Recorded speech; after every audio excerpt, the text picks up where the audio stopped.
राम और रामायण भारतीय संस्कृति की पहचान और आधारशिला है। हजारों वर्षों से रामायण के चरित्रों की एक छवि जनमानस में बनी हुई है और उससे की गई हल्की सी भी छेड़छाड़ आम जनता पसंद नहीं करती। नमस्कार, सहज सियासत में आपका स्वागत है। मैं हूं वेद मिश्रा। आज हम बात कर रहे हैं जल्द ही रिलीज होने वाली फिल्म आदि पुरुष की। आदि पुरुष रामायण पर आधारित है और साउथ के सुपरस्टार प्रभास इसमें राम का अभिनय कर रहे हैं। लेकिन टीजर के रिलीज होते ही विवाद शुरू हो गया है। विवाद है राम और रावण के दिखाए गए कैरेक्टर के चरित्र चित्रण को, जो टीजर को देखने के बाद सहज ही पता चलता है कि यह विवाद सही भी है। राम के रूप में प्रभास का जो चित्रण किया गया है वो एक सुपरमैन की तरह मस्कुलर और आक्रामक व्यक्ति का है, जबकि राम की छवि अत्यंत सौम्य, कोमल और सुदर्शन व्यक्तित्व की है। वो तो रावण के साथ युद्ध करते हुए भी गुस्से में नहीं आते, क्रोधित नहीं होते। वाल्मीकि रामायण के मुश्किल से 1 या 2 प्रसंगों में ही उन्हें क्रोधित दिखाया गया है। उनके व्यक्तित्व को लेकर गोस्वामी तुलसीदास विनय पत्रिका में लिखते हैं, नवकंज लोचन कंज मुख करकंज पद कंजारुणम कंदर्प अगणित अमित छवि नवनील नीरव सुंदरम पटपीत मानहु तड़ित रुचि शुचि नेमि जनक सुतावरम।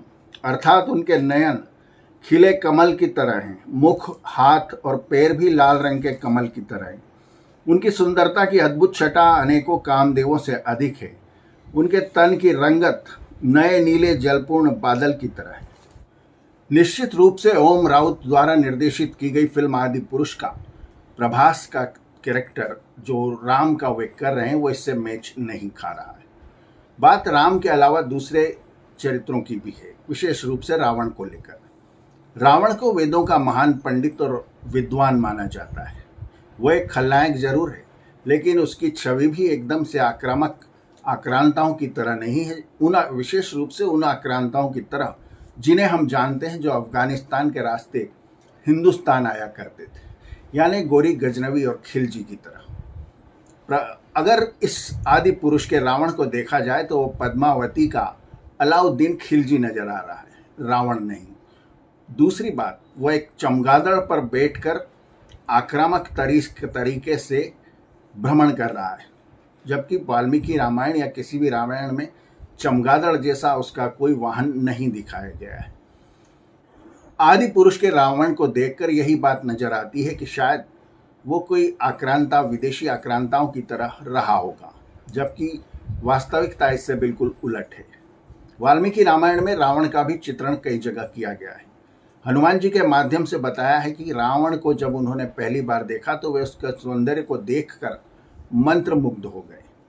रावण खलनायक जरूर है, लेकिन वह चेहरे से भी क्रूर नजर नहीं आता, जबकि आदि पुरुष का रावण न सिर्फ चेहरे से क्रूर नजर आता है, बल्कि उसमें विद्वता या महापंडित जैसे कोई गुण नजर नहीं आते।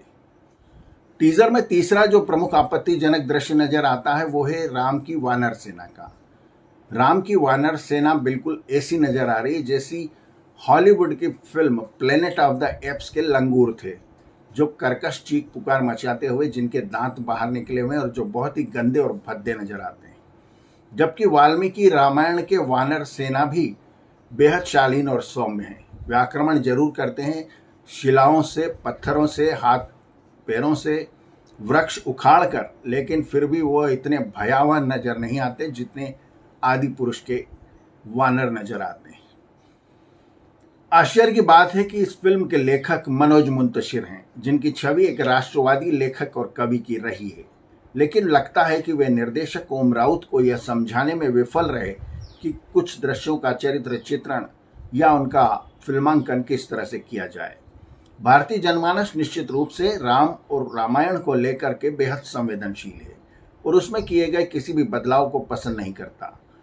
उसने इसे कितना पसंद किया है यह आदि पुरुष की रिलीज होने के बाद ही पता चलेगा। सहज सियासत में आज इतना ही। अगले किसी मुद्दे पर फिर मुलाकात होगी।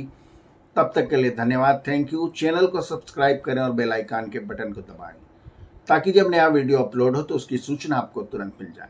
थैंक यू, धन्यवाद।